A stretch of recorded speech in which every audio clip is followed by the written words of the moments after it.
अब मैं आपको तेलंगाना का नजारा दिखाता हूं। यहां भी विधानसभा के चुनाव हो रहे हैं।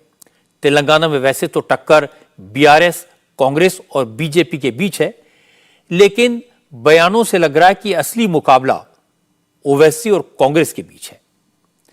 तेलंगाना कांग्रेस के अध्यक्ष रेवंत रेड्डी ओवैसी पर लगातार अटैक कर रहे हैं। रेवंत रेड्डी ने इल्जाम लगाया कि ओवैसी तो आरएसएस और बीजेपी के एजेंट हैं। ओवैसी ने रेवंत रेड्डी को जबरदस्त जवाब दिया। ओवैसी ने कहा कि रेवंत रेड्डी आरएसएस के असली आदमी हैं। उन्होंने कहा कि रेवंत रेड्डी ने संघ के स्कूल में सियासत सीखी है और अब तेलंगाना में कांग्रेस को बीजेपी और आरएसएस ही चला रहे हैं। आज कांग्रेस का जो गांधी भवन है उसको कंट्रोल कर रहे हैं मोहन भागवत और नरेंद्र मोदी। ये आरएसएस से आया है, आरएसएस में ही रहेगा।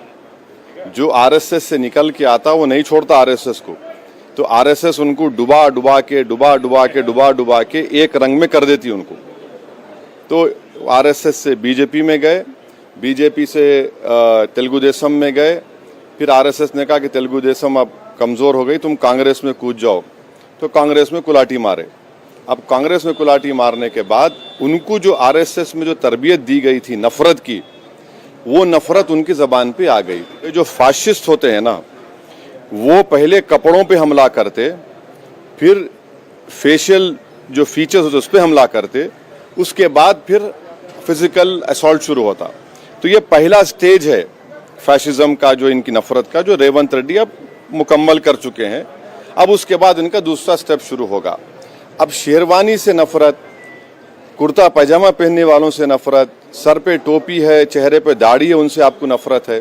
तो भाई खुल के बोल दो ना कि जो कुर्ता पैजामा पहनते, सर पे टोपी दाढ़ी, मेरे को वोट मत दो।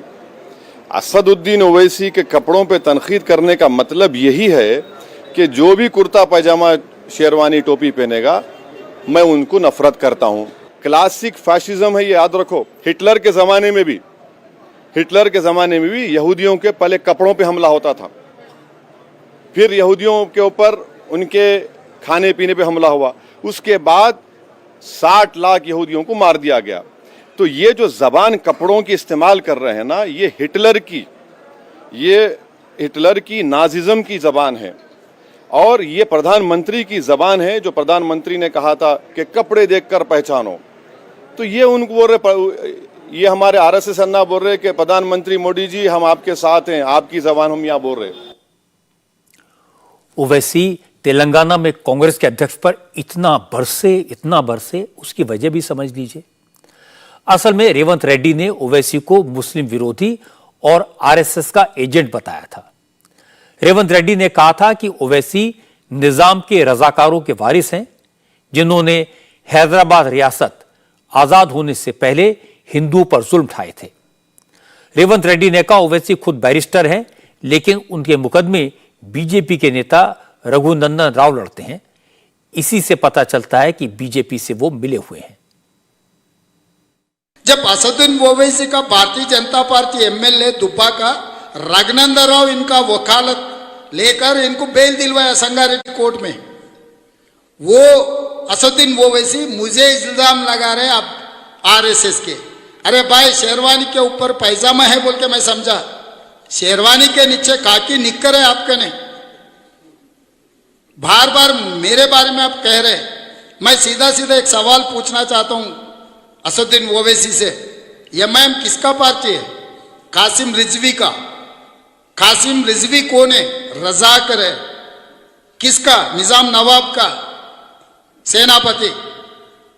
वो रजाकर, वो कासिम रिजवी का पार्टी है। आज के तारीख में आपको कासिम रिजवी बोल के बुला सकता हूं क्या? ये बात छोड़ो भाई, आपके हैदराबाद अतराफ में 7 असेंबली है, 7 में से गोशा महल भी एक है।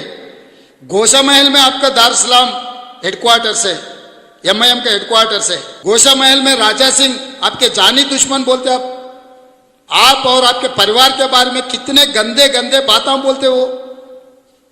वो राजा सिंह के खिलाफ आप चुनाव क्यों नहीं लड़ रहे भाई? आप और आपका भाई कोई ना कोई लड़ो, और तीसरा भाई भी है, तीसरा भाई को वहां से चुनाव लड़वा दो। वो तीसरे तो काली है ना, तीसरे से राजा सिंह के खिलाफ चुनाव लड़ा। रेवंत रेड्डी बार बार यह कहने कि असदुद्दीन ओवैसी की पार्टी के चुनाव लड़ने से बीजेपी को फायदा होगा। वो बीजेपी के कहने पर अपने कैंडिडेट मैदान में उतार रहे हैं। रेवंत रेड्डी के इस इल्जाम पर ओवैसी ने जवाब दिया राहुल गांधी को। ओवैसी ने कहा, जब वो अपने उम्मीदवार मैदान में उतारते हैं तो भी राहुल गांधी के पेट में दर्द होता है, कैंडिडेट नहीं उतारते तो भी कांग्रेस उनसे परेशान रहती है। आखिर वो करें तो क्या करें। आप खड़े रहे कि आप वोट काट रहे और आप मेरे को बोल रहे, तो ये डील कर लिए। आरएसएस अन्ना जो है बोले कि तुम गोशामेल में डील कर लेंगे और एलबी नगर मेरे को मदद करो। एलबी नगर जीत गए, यहाँ पे बीजेपी को जिता दिए। मैं था ही नहीं। अच्छा, और एक बात देखो, मैं नहीं खड़ा तो पेट में दर्द, खड़े रहा तो पूरा घर दर्द होता है इनको। हाँ, इनके राहुल को दर्द होता, पैसे लेके खड़े हो रहे। अब नहीं खड़े रहा तो कहीं को दर्द हो रहा है। बाबा तेरे को चाय पी के सो जा, ईरानी चाय हमारे अच्छी होती है हैदराबाद की। यानी इनका अजीब मामला है। ये मकसद क्या है कि बस आप हमारे सामने ठहरना नहीं, हमारे से आंख में आंख नहीं मिलाना, नीचे मुंडी करके हाथ जोड़ के ठहरना। अरे भाड़ में जाए। हैदराबाद में बोलते ऐसे लोगों को बैगन को बोलो। ऐसा लगता है कि तेलंगाना में कांग्रेस ने ओवैसी को छेड़कर मुसीबत मोल ले ली है। ओवैसी जबरदस्त ओरेटर हैं, जवाब देने में माहिर हैं। जब कांग्रेस ने उन्हें आरएसएस का एजेंट कहा तो ओवैसी ने तेलंगाना कांग्रेस के अध्यक्ष की पोल खोल दी, उनकी पूरी बैकग्राउंड बता दी। असल में ओवैसी ने हमेशा मुसलमानों के हक की बात की है, मुसलमानों पर होने वाली ज्यादतियों को गिनाया है। आरएसएस पर उन्होंने हमेशा डायरेक्ट अटैक किए हैं, इसलिए उन पर आरएसएस का एजेंट होने का इल्जाम चिपकाना टेढ़ी ही साबित होगा।